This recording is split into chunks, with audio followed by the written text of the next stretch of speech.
I am Moazzel Hossain, as a software engineer. আমার এখানে LinkedIn account দেওয়া আছে, যার মাধ্যমে রিচ আউট করতে পারবেন।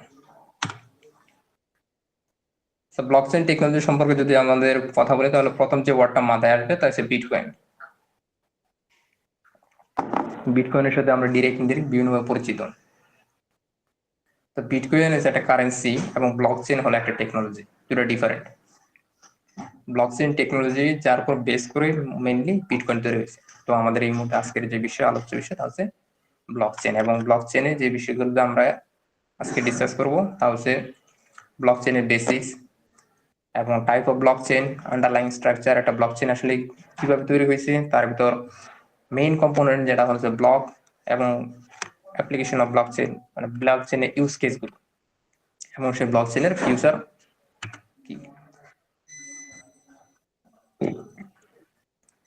ব্লকচেইন হলো একটা ledger technology. It records all the transaction.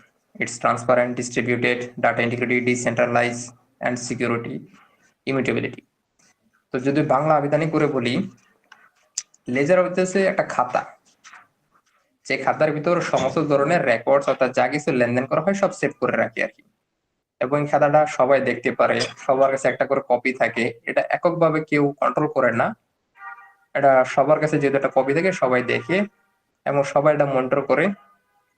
এখানে এটা ডিসেন্ট্রালাইজ এবং এটা অনেক সিকিউর, অনেক নিরাপদ। তো ব্লকচেইনের এই যে বিভিন্ন ধরনের নিরাপত্তা আছে এবং বিভিন্ন বিষয় আছে, ব্লকচেইনকে মূলত তিনটা ক্যাটাগরিতে ভাগ করা হয়: public, private and consortium.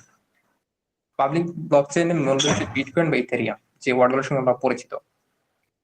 Public blockchain বা বিটকয়েনের ক্ষেত্রে যদি বলে থাকি, যে কেউ অ্যাকাউন্ট খুলতে পারবে, যে কেউ একটা ট্রানজেকশন করতে পারবে, ওপেন টু অল, সবার কাছে উন্মুক্ত করে দেওয়া হয়েছে public.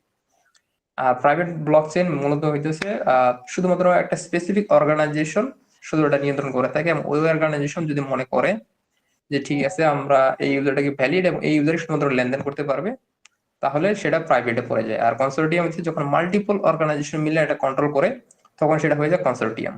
So open to all সবাই দেখতে পারে, সেটা পাবলিক।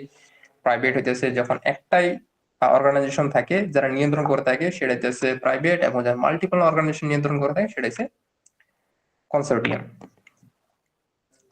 তো ব্লকচেনে যে বিষয়গুলো নিয়ে তৈরি হয়, ব্লক এবং মাল্টিপল ব্লক মিলে হয় একটা ব্লকচেন। কমপ্লিট ব্লকচেনের একটা কপি যদি কারো কাছে থাকে সেটা বলা হয় নোড, এবং এই ফুল ব্লকচেনটা যে সিকিউর থাকে সেটা হচ্ছে একটা হ্যাশিং ফাংশনের মাধ্যমে। একটা ব্লকচেন ভেরিফাই করা হয়, সেই ভেরিফাইকে বলা হয় প্রুফ অফ ওয়ার্ক, এবং সবাই যখন সম্মতি দেয় তখন কনসেনসাস অ্যালগরিদমের মাধ্যমে সেটাকে ব্লকচেইন অ্যাড করা হয়। তো এই যে ব্লকচেইন বলতেছি, তার ভিতরে সবচেয়ে কমন যে ওয়ার্ডটা সেটা ব্লক। ব্লক আমাদের মাথায় আসতেছে, ব্লক আসলে জিনিসটা কি আমরা সেটা একটু বোঝার চেষ্টা করি। ব্লকচেইনের ভিতর ব্লকটা হইতেছে একটা কন্টেইনার বা একটা বক্স বা একটা পিস অফ পেপার বলতে পারি। যেমন বললাম, যেহেতু ব্লকচেইন যদি একটা খাতা হয়, তাহলে সেই খাতার একটা পৃষ্ঠা হইতেছে মূলত ব্লক। তো ওই ব্লক বা একটা পৃষ্ঠার ভিতর আসলে কি কি ইনফরমেশন থাকে, সেই ব্লকের ভিতর বা পৃষ্ঠার ভিতর আমরা পৃষ্ঠার নাম্বার জানি, ঠিক সেম ব্লকের একটা নাম্বার থাকে, ওই পৃষ্ঠার আগের পৃষ্ঠাটা কত ছিল সেই বিষয়টা থাকে, ওটা একটা সিকিউর হ্যাশিং অ্যালগরিদমের মাধ্যমে থাকে। এবং ওই ব্লকটা কখন জেনারেট করা হয়েছে ওটা একটা টাইম থাকে, সেই টাইমটাকে এই ফরম্যাটে রাখা হয়। এবং এই যে ডাটাগুলো থাকে, ট্রানজেকশন করা হয় বা বিভিন্ন ইনফরমেশন রাখা হয়, এগুলোকে হ্যাশিং করে মার্কলি রুটের ভিতর রাখা হয়। আর ডিফিকাল্টিস হইতেছে এই যে এখানে যে কয়েকটা জিরো থাকবে, এটাই মূলত ডিফিকাল্টিস। আর এই হ্যাশিং ফাংশনটা বের করার জন্য এরকম র্যান্ডম নাম্বার দিয়ে হ্যাশিং ফাংশনটার মাধ্যমে ব্লকটাকে বের করা হয়। এবার আসি, যদি আমরা একটা ইউজ কেস দেখি আর কি, প্রথমে একটু আসি hashing, online hashing function. Online hashing function 256। তো আমরা যেটা দেখলাম আর কি, এই যে ব্লকচেনের ভিতরে যে ডাটাগুলো থাকে, এই ডাটাগুলো ভিতরে যে ডাটাগুলো আছে ট্রানজেকশন হিসাবে, এখানে শুধুমাত্র ট্রানজেকশন থাকে। আমাদের ব্লকচেনের কথা বলতেছিলাম আর কি। ব্লকচেনের মেইন কম্পোনেন্ট বা একটা পৃষ্ঠার কথা যদি বলি, ব্লক ইজ নাথিং বাট একটা পৃষ্ঠা, যে পৃষ্ঠার একটা নাম্বার থাকে, মেইনলি ব্লকের ক্ষেত্রেও একটা ব্লক নাম্বার থাকে। তার আগে পৃষ্ঠার ক্ষেত্রে যে হ্যাশ ফাংশনটা জেনারেট হয়, সেই হ্যাশ ফাংশনটা থাকে, ব্লকটা কখন জেনারেট হয়েছে তার টাইম, এবং এই যে ইনফরমেশন গুলো দিয়ে আমরা বললাম যে SHA-256 অ্যালগরিদমের মাধ্যমে একটা 32 ক্যারেক্টার একটা হ্যাশিং ফাংশন জেনারেট হয়। যে হ্যাশিং ফাংশনটা মার্কলি রুটের ভিতরে সেভ থাকে। তো এই সমস্ত ইনফরমেশন দিয়ে যখন একটা ব্লক জেনারেট হয়ে যায়, সাথে সাথে সেটা একটা পুলে চলে যায়। পুলে চলে গেলে সবাই তখন পুল থেকে নিয়ে সেটা ভ্যালিডেট করার চেষ্টা করে। ভ্যালিডেট চেষ্টা করে বলতে কেমন, যে যে ইউজার ওখানে ইনফরমেশন গুলো দেওয়া আছে সেই ইউজারটা আসলে ভ্যালিড ইউজার কিনা, মানে ব্লক চেনের ভিতরে তার ইনফরমেশন আদৌ আছে কিনা। এবং কেউ যদি ট্রানজেকশন করে থাকে, তার ট্রানজেকশনের ভিতরে আসলে এত মানে তার ওয়ালেটে টাকাটা আছে কিনা। আমরা যদি বিটকয়েন ইউজ করে থাকি তাহলে আমরা ইজিলি জানি প্রত্যেকটা পাবলিক কি সাপেক্ষে যে মানে কত টাকা আছে, কত বিটকয়েন আছে, ইজিলি চেক দেওয়া যায় আর কি। তো ব্লক চেনের সুবিধা হচ্ছে এটা যে কোন ইউজারের অ্যাকাউন্টে কত টাকা আছে ইজিলি চেক দেওয়া পসিবল আর কি। রিসেন্ট কিছু ব্লক চেন আছে সেটা হাইড করা ওয়ে আছে, বাট ঠিক আছে বিহাইন্ড দ্য সিন ওটা ট্রান্সপারেন্ট, সবাই দেখতে পারবে না, আসলে সেটা ভ্যালিডেট করতে পারবে যে তার অ্যাকাউন্টে এত টাকা আছে কিনা। তো ইউজার ভ্যালিডেট করা, তার অ্যাকাউন্টে মানে এত টাকা আছে কিনা, এই বিষয়গুলো যাচাই করা। এবং অন্যান্য যদি এখানে কেউ কন্ডিশন লেগে থাকে যখন স্মার্ট কন্ট্রাক্ট করবে, তখন এই স্মার্ট কন্ট্রাক্ট বলতে আমি হয়তো কারোর সঙ্গে চুক্তি করলাম এরকম যে প্রোডাক্টটা আমাকে ঠিক এত সময় এই জায়গায় পৌঁছে দিতে হবে। তো এই যে তিনটা কন্ডিশন দিলাম, সে যদি ঠিক সময় ওই জায়গায় প্রোডাক্টটা ঠিক অবস্থায় পৌঁছে দেয় তাহলে টাকা পাবে, আর নয়তো পাবে না। যদি সবগুলো কন্ডিশন ভ্যালিডেট হয়ে যায় তাহলে অটোমেটিকলি এই কন্ট্রাক্ট থেকে আমার টাকা কেটে নিবে। আর যদি ভ্যালিডেট না হয় তাহলে টাকা কাটবে না, অথবা পার্সেন্টেজ কাটবে। এই যে বিষয়গুলো আর কি, এই সবগুলো জাস্টিফাই করা হয় বিভিন্ন হ্যাশিং অ্যালগোরিদম দ্বারা। এই অ্যালগোরিদমের মাধ্যমে ইনপুট, তো এই ইনপুট ডাটা থেকে যখন আউটপুট জেনারেট করা হয়ে থাকে আর কি, তো আউটপুট যখন এই হ্যাশিং ভাষাটা তৈরি হয় সেটা অনেক টাইম লাগে আর কি, অনেক রিসোর্স পাওয়ার লাগে, অনেক কম্পিটিশন পাওয়ার লাগে। কারণ প্রত্যেকটা ব্লগের ক্ষেত্রে তার আগের ব্লগের হ্যাশ ফাংশন ম্যাচিং করে থাকে, শুরু থেকে লাস্ট পর্যন্ত সবগুলো ম্যাচিং করে তারপর ফাইনালি জেনারেট করা হয় যে ব্লগটা ভ্যালিডেট কিনা। তো এই ভ্যালিডেট ব্লক ম্যাচিং করার জন্য আর কি পুরো ব্লকটা যেহেতু পসিবল না, সেক্ষেত্রে হয়তো 5টা অথবা 4টা ডিফেন্ড করা হয়ে থাকে আর কি, প্রথম 4টা জিরো অথবা প্রথম 5টা জিরো দেওয়া থাকে। তো যে বা যারা আর কি ব্লকচেনে ফুল কপি আছে, যারা মাইনিং করে, তারা পুরো ব্লকটাকে ভ্যালিডেট করার চেষ্টা করে। তো যাদের এই সর্বপ্রথম এই 5টা ডিজিট ম্যাচিং হয়ে যাবে, তারা তখন সবাইকে জানায় দিবে যে ঠিক আছে এই ব্লকটা ভ্যালিডেট করার জন্য আমার এই র্যান্ডম নাম্বার এন ওয়ান্স মানে হচ্ছে নাম্বার ওয়ান্স আর কি, র্যান্ডম নাম্বারটা তারা বলে দিবে যে হ্যাঁ ঠিক আছে আমি এই নাম্বার দ্বারা ব্লকটা জেনারেট করে প্রথম 5টা হ্যাশ ফাংশন ম্যাচ করতে পারছি। কারণ পুরোটা ম্যাচ করা পসিবল না, কারণ পুরোটা ম্যাচ করার মতো পৃথিবীতে এখনো পর্যন্ত এমন কোন কম্পিউটার বা সুপার কম্পিউটার এখন আবিষ্কার হয় নাই যে মানে একটা ব্লকের র ডাটা দিয়ে যেটা তৈরি হয়েছে এই ব্লকটাকে ডিকম্পাইল করে আবার মানে র ডাটা বের করা কখনো পসিবল হয় না। তো প্রথম 4টা বা 5টা ডিজিটে যখন ব্লকের হ্যাশ ফাংশন মিলে যায় র্যান্ডম নাম্বার দ্বারা, তখন সেটা কনস্ট্যান্ট করে সবাইকে জানা দেওয়া হয় যাদের কাছে নোট বা কপি আছে। তো যখন জানা দেওয়া হয় সবাই ম্যাচিং করার চেষ্টা করে, ম্যাচিং করার পর যদি ম্যাচ হয়ে যায় তখন এটা ভ্যালিডেট করে নেওয়া হয় যে ঠিক আছে এটা হচ্ছে ভ্যালিড ব্লক। যেহেতু ভ্যালিড ব্লক তখন সবাই সবার কাছে আপডেট করে নেয়, আর যদি ভ্যালিডেট না হয় সেটা ক্যান্সেল করে দেওয়া হয়। আর এটা শুধু একজন করে না, যাদের কাছে কপি আছে পুরো ব্লক চেনে, যারা মাইনিং করে আর কি মেনলি, অথবা যাদের ব্লক চেনে অ্যাকাউন্ট আছে তাদের অটো একটা কপি তৈরি হয়ে যায়। তো এদের ভিতরে যাদের 51% ভ্যালিডেট করে ফেলে তখন এই ব্লকটা অ্যাড হয়। যদি 51%-এর ভিতরে যদি 50% ঠিক আছে কমপ্লিট করে আর 1% মনে হয় যে ইনভ্যালিড করে যায় আর কি, মানে 50-50 হয় যে 50% ভ্যালিড 50% ইনভ্যালিড, তখন এই ব্লকটা অ্যাড হবে না। 51% যদি মনে করে যেটা ভ্যালিড ক্যালকুলেশন করছে সবার কাছে ভ্যালিডিটি হয়ে গেছে তখন গেলে অ্যাড হবে ব্লগে। আর যখন একটা নতুন ব্লক অ্যাড হয় কমপ্লিট হওয়ার পর, ভেরিফাই হওয়ার পর, তখন এই কমপ্লিট যে ব্লকটা ব্লক চেনটা হয়েছে এই ব্লক চেনের পুরো কপিটা সবার কাছে চলে যায় মাইনারদের কাছে, তারাও তখন তাদের ব্লকটা আপডেট করে নেয়। তো এইভাবে প্রত্যেকবার আর কি মাইনিং হয়ে থাকে। তো এই যে মাইনিং হয়, মাইনিং হওয়ার ফলে যেটা সুবিধা বা অসুবিধা, সুবিধার কথা বলি, তো যারা এগুলো ক্যালকুলেশন করে আর কি তাদের অনেক কম্পিউটার পাওয়ার লাগে আর কি, অনেক রিসোর্স পাওয়ার লাগে, অনেক টাইম লাগে, অনেক ইলেকট্রিসিটি লাগে। তো এতে ব্লক চেন তাদের কি সুবিধা দিবে, আর তারা কেন এত টাকা খরচ করবে এই মানে মাইনিং করার জন্য? তখন ব্লক চেন তাদের সুবিধা দেয় আর কি, যে বা যারা সর্বপ্রথম এই মাইনিংটা করতে পারবে আর কি, ভ্যালিড হ্যাশ করতে পারবে, তাদেরকে ব্লক চেন অটো জেনারেট কিছু গিফট দিবে। লাইক আমরা যখন কোনো গেমস এর লেভেল ক্রস করি তখন গেমস আমাদের কিছু বোনাস দেয়, ঠিক এরকম এই ব্লক চেনও একটা কাইন্ড অফ গেমের মতো বলতে পারি, যে কিছুটা যখন আমরা এটা কমপ্লিট করে ফেলি, যে সর্বপ্রথম কমপ্লিট করে শুধুমাত্র তাকেই দেয়, তাকে 10 বিটকয়েন দিবে। তো 10 বিটকয়েন দিলে তখন সে এটা পায়। এইভাবে সবাই চেষ্টা করে। তো সবাই চেষ্টা করে এই কারণে, কারণ এক বিটকয়েনের প্রাইস অ্যারাউন্ড প্রায় কোটি টাকার কাছাকাছি। এই কারণে সবাই চেষ্টা করে আছে যে সবার আগে যে ক্যালকুলেশন করতে পারবে সেই পাবে হচ্ছে 1 বিটকয়েন। 1 বিটকয়েন দেয় না, মেনলি 10 থেকে 12 বিটকয়েন। সো যদি আমরা টাকায় কনভার্সন করি মানে অ্যারাউন্ড প্রায় 15 থেকে 20 কোটি টাকার মতো সে পাবে যদি একবার সে ভ্যালিডেট করে ফেলতে পারে। এই কারণে সবাই চেষ্টা করে আর কি এই ব্লক চেনের মাইনিং করার চেষ্টা করে আর কি। একার পক্ষে পসিবল হয় না, অনেকের অনেক কম্পিউটার একসঙ্গে ইউজ করে তারপর করা হয়।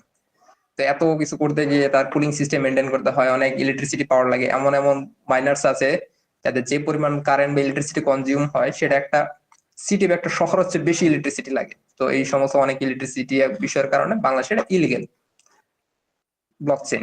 তো ব্লকচেনে এই যে আমরা সুবিধা বিষয়গুলো জানলাম যে এটা অনেক সিকিউর, এটা অনেক হ্যাশিং ফাংশন ইউজ করে থাকে এবং প্রত্যেকটা ব্লক তার আগের ব্লকের কপির হ্যাশ ফাংশন মেনটেন করে। লাইক আমরা যে একটা এক্সাম্পলে আসি, এখানে এক্সাম্পল ধরি, এখানে আমি হচ্ছে ব্যাংকে আমার ট্রানজেকশন দিলাম আর কি। লাইক দিচ্ছে আমি কোনো ট্রানজেকশন করলাম যে ইউজার এ ইউজার বি কে সে $10 সেন্ড করছে, 10 BTC। তো এটা দেওয়ার পর একটা হ্যাশ ফাংশন জেনারেট হবে। যখন নতুন আরেকজন ইউজার কোনো লেনদেন করবে তারও একটা হ্যাশ ফাংশন জেনারেট হবে। এইভাবে প্রত্যেকে যখন লেনদেন করবে একটা করে ব্লক জেনারেট হবে। তো প্রত্যেক ব্লক তার আগের ব্লকের হ্যাশ ফাংশন রাখে, প্রথম ব্লকটা বাদে। শুধু প্রথম ব্লকের কোনো প্রিভিয়াস হ্যাশ ফাংশন থাকে না। এছাড়া এরপর পৃথিবীতে আর যত ব্লক ক্রিয়েট হবে তারপরে সবাই তার আগের হ্যাশ ফাংশন জেনারেট করবে। সেম এখানে যদি আমি আরেকটা লিখি আর কি, লেনদেন হয়েছে, যে আমরা খেয়াল করে দিই এই যে হ্যাশ ফাংশনটা জেনারেট হয়েছে, পরবর্তী ব্লক তার একটা কপি রাখে এই হ্যাশ ফাংশন। সেম এরপরে যেটা জেনারেট হয়েছে সেম, এইভাবে সবাই একটা করে কপি রাখতে থাকবে আগের ব্লকে। তো কেউ যদি এখানে কোনো ভুল ইনফরমেশন দেয়, একটু সামান্য ডিজিটে চেঞ্জ করে, আমি এখানে একটু চেঞ্জ করলাম, পুরো আমার এরপরে যতগুলো ব্লক আছে সবগুলো নষ্ট হয়ে গেছে। তো এই ব্লকটা শুধু আমার কাছে একা না, এই ব্লক সবার কাছে একটা করে কপি আছে। কেউ যদি তার ব্লকে চেঞ্জ করে, চেঞ্জ করার পর সে বলে যে ঠিক আছে আমরা এটা যাচাই করে ফেলছি, এই যে ভ্যালিডেট করে ফেলছি, ঠিক আছে, হবে না। আর সবার কাছে যেহেতু কপি আছে সবাই ম্যাচিং করার চেষ্টা করবে তার আগের হ্যাশ ফাংশন। যেহেতু কারোর সঙ্গে ম্যাচ হবে না, তার ওই ব্লকটা পুরোটা বাদ দিয়ে দিবে। তাকে হয় আবার নতুন করে অন্য ব্লকের কপি নিতে হবে, কিন্তু এই ব্লক তার কাউন্ট হবে না। এইভাবে প্রায় 51% শতকরা 51% ইউজার্স আর এটা ভ্যালিডেট করে থাকে। তো কেউ যদি চেষ্টা করে থাকে যে তার ব্লক এখানে জেনারেট হলো, ব্লক জেনারেট হয়েছে,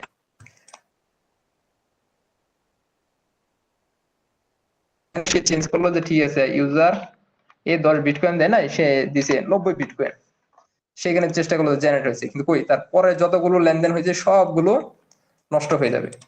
তাকে বলবে যে না আপনি যে এখানে চেঞ্জ করছেন, মডিফিকেশন করছেন, সাথে সাথে ধরা পড়ে যাবে এবং তার এটা কাউন্ট করবে না।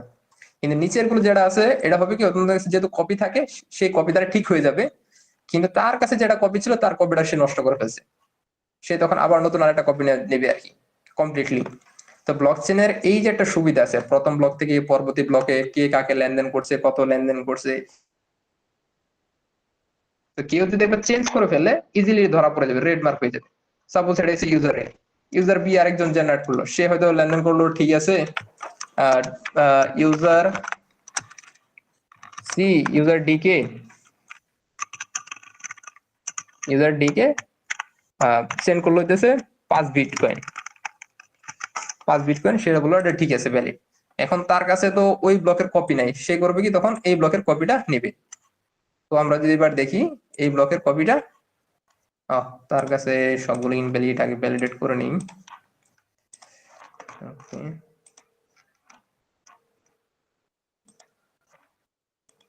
ও একটা জায়গায় এরর দিচ্ছে, কোথায়, disconnected from peer connected, okay, Satoshi chain invalid, okay ঠিক, এই যে এখানে ধরা পড়ে গেছে। তো আমরা যখন একজন ইউজারের সাথে আরেকজন ইউজার লেনদেন করতে গেছে, সবার কাছে একটা করে কপি ছিল এবং কপি থাকার, এটা আপডেট করে নি, ইজিলি সহজে একজন আরেকজনের সাথে ধরা পড়ে গেছে আর কি, যে এটা ইনভ্যালিড ছিল। তো এইভাবে সবার কাছে একটা কপি থাকে, কপি থাকার কেউ একজন যদি চেঞ্জ করে ফেলে সাথে সাথে এই যে এখানে ধরা পড়ে যাবে যে হ্যাঁ ঠিক আছে তার কপিটা ভ্যালিড না। তো এই যে ব্লক চেনের ভ্যালিডেশন করা, সিকিউরিটি মেকানিজম আমরা দেখলাম, ইজিলি আইডেন্টিফাই করা।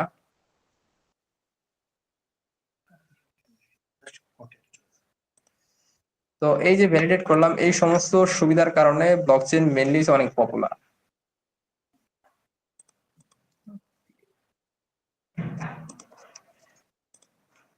তো ওখানে যে ডাটা গুলো থাকে একবার যা ইনপুট দেওয়া হয়, তো এই যে ডাটা গুলো থাকে ওখানে যেহেতু সহজে চেঞ্জ করা যায় না, ওটা ইমিউটেবল থাকে এবং সবাই মনিটরিং করতে পারে, একজনের ডাটা আরেকজন ইজিলি ট্র্যাক করতে পারে এবং ভেরিফাই করতে পারে, এই সমস্ত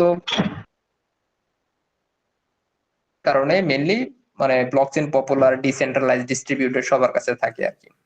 এই কারণে এটাকে কারেন্সি হিসেবে ইউজ করা যায় এবং ওখানে কোনো ডাটা একবার ইনপুট দিলে সেটা চেঞ্জ করা যায় না এবং কে কাকে দিয়েছে সেটা ট্র্যাক করা যায়। এই কারণে সেটা আমরা চাইলে ল এনফোর্সমেন্ট বা বুটিং সিস্টেম দিতে পারি, কারণ যদি বুটিং এর মাধ্যমে আমরা কে কাকে দিয়েছি সেটা বলতে পারি। যে লাইক এখানে যদি আমি ডিফাইন করে দিই একবার যে আমার এই ব্লক চেনের ভিতর এই ডাটাটার ভিতর ধরেন সাপোজ ক্যান্ডিডেট কে এবং হচ্ছে কে ভোট দিতেছে, মানে লাইক আমার আইডি, স্টুডেন্ট আইডি দিলাম বা হচ্ছে ইউজার আইডি দিলাম যে ঠিক আছে আমার ভোটার আইডি এটা এবং ক্যান্ডিডেট এসে ঠিক আছে এই ক্যান্ডিডেটকে আমি ভোট দিছি।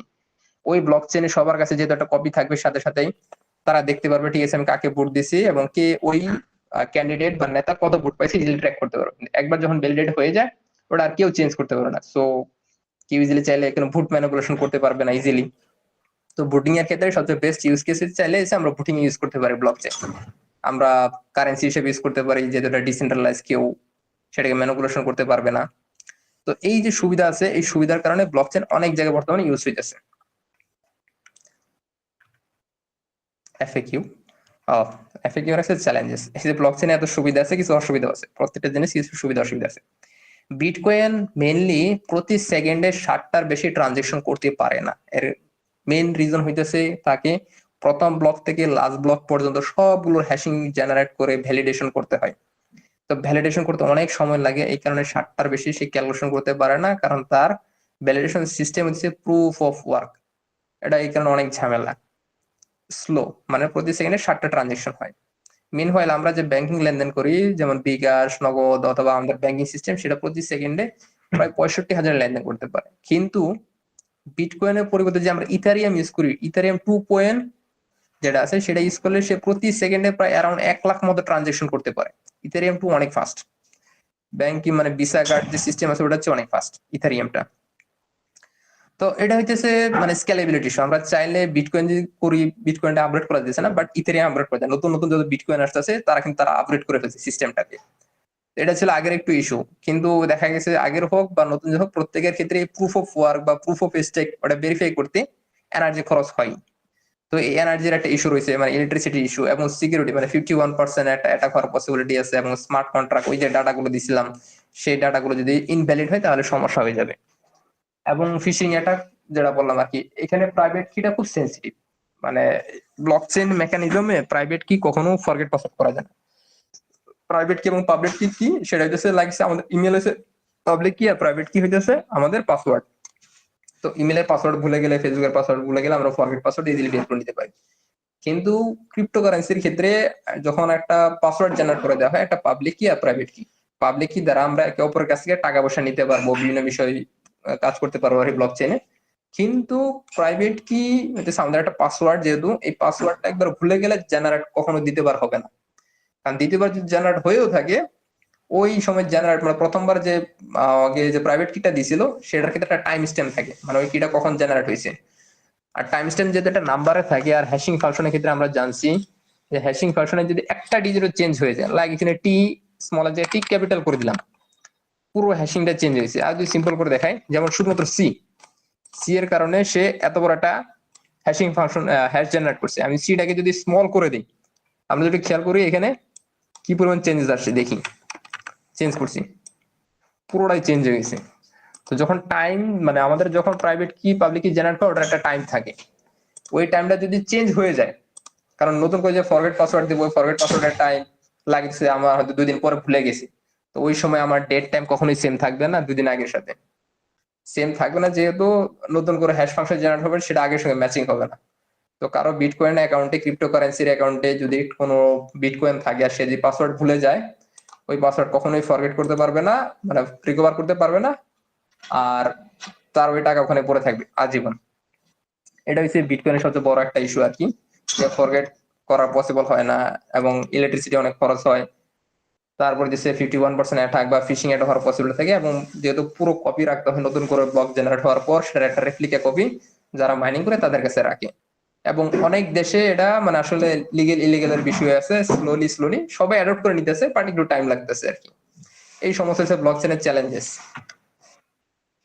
হ্যাঁ, সো আপনাদের কোনো এফএকিউ, কোন কোয়েশ্চেন আছে ব্লকচেন রিলেটেড?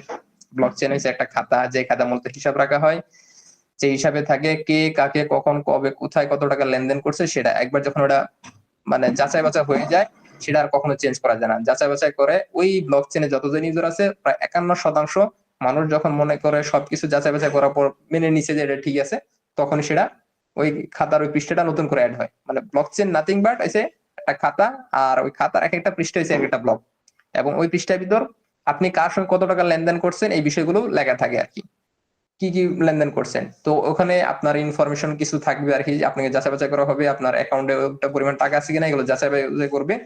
ওই খাতাটা যাদের কাছে এক একটা করে কপি আছে ওই খাতা, তারা যাচাই বাছাই করতে পারে। তো তারা দেখবে যখন যাচাই বাছাই করে যে হ্যাঁ আপনি ভ্যালিড ইউজার, আপনার অ্যাকাউন্টে এত টাকা আছে, সবকিছু মিলে একটা হ্যাশিং তারা জেনারেট করবে, সবকিছু স্মুথ থাকে, তখন আপনার ওই জেনারেট করা নতুন পৃষ্ঠাটা, ব্লক নাম মানে একটা নতুন পৃষ্ঠা, ওই পৃষ্ঠাটা তখন তাদের খাতার জোড়া লাগাবে। আর যদি মনে করে যে না আপনার যে পৃষ্ঠাটা তাদের কাছে জমা দিচ্ছেন সেই পৃষ্ঠার ভিতরে ইনফরমেশন ঠিকঠাক নাই অথবা কোথাও একটা সমস্যা আছে, তারা ওই পৃষ্ঠাটা ফেলে দিবে। কোশ্চেন?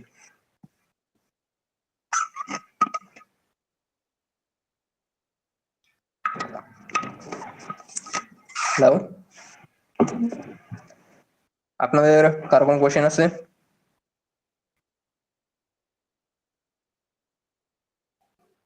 আপনারা কোশ্চেন দেখলে ইজিলি আস্ক করতে পারেন মাইক অন করে।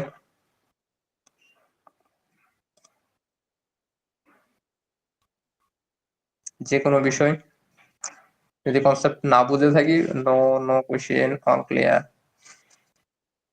ওকে, ব্লকচেন বিষয়টা কি আমরা বুঝতে পারছি তো?